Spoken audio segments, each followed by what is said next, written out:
All right, so in the super high stakes world of real estate, some of the industry's heaviest hitters are making some pretty shocking moves. We are talking about teams with billion-dollar track records that are suddenly switching brokerages. So what is going on?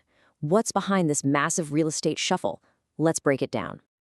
And yeah, that really is the billion-dollar question, isn't it?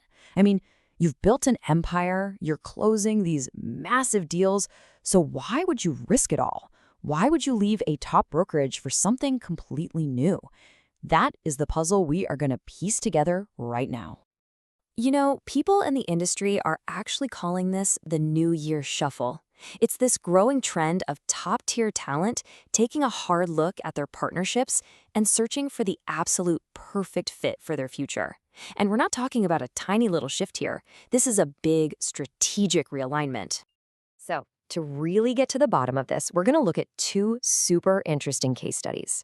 Both of these teams just left the exact same brokerage, Compass, but as you're about to see, they chose very different paths. And their stories? Well, they reveal a powerful new dynamic in the industry.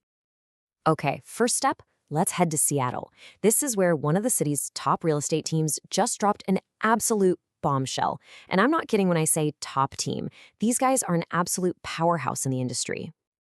I mean, just look at this number. $1.4 billion in closed sales since 2017. This team, which used to be called the NK team, consistently brings in around $230 million a year. They are a huge, huge player in that market.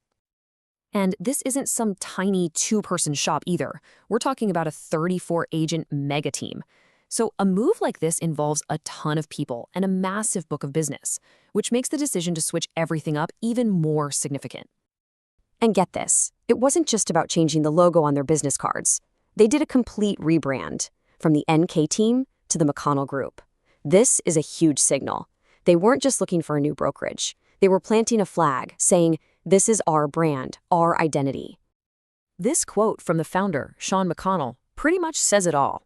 The magic words here are ownership and brand. See, they weren't looking for a new boss. They were looking for a true platform, one that would let them grow their way without sacrificing the unique culture they had already built. Now, from the other side of the table, the CEO of the real brokerage, Timur Poleg, makes it crystal clear what they were getting. He points right to the team's exceptional organization rooted in systems, collaboration, and agent development. So they weren't just hiring agents, they were partnering with a fully formed business. Okay, so that's Seattle, but this wasn't some one-off thing. Now let's jump over to Denver, where another top team also just decided to leave Compass. And what's really interesting is that where they landed is totally different, which makes this whole trend even more fascinating. The Sandoval team, another heavy-hitting group. Last year alone, they closed nearly $50 million in sales. I mean, in a market as tough as Denver, that is serious business. And look at this, the team is much leaner, just 6 agents. And this is a super important detail, right? It shows you that this whole itch for a change, for a better platform, isn't just for those massive 30-plus agent teams.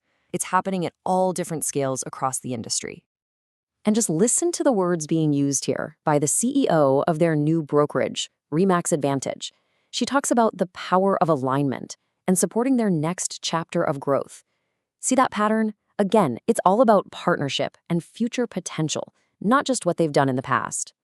All right, so let's put this all together. You've got 2 totally different teams, different sizes, picking different new brokerages.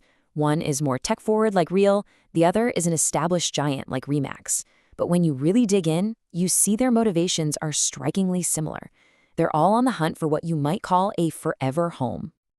I mean, when you lay it all out side by side like this, the pattern is just impossible to ignore. Look at the language: future growth, brand ownership, alignment, agent support.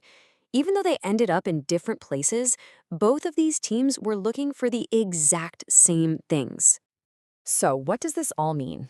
What's the big takeaway from this great real estate shuffle?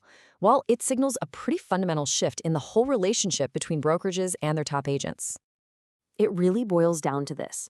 It is a seller's market, but the sellers are now the top agents and teams themselves. Just having a famous name on the door, it's not enough anymore. To win top talent, brokerages have to be more than a brand. They have to be a true platform that helps these power players scale their own businesses.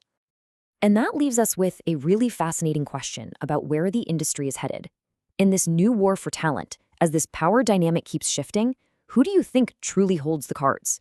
Is it the agent with the personal brand or the brokerage with the infrastructure? Something to think about, right? Because the answer seems to be changing, like right now, as we speak.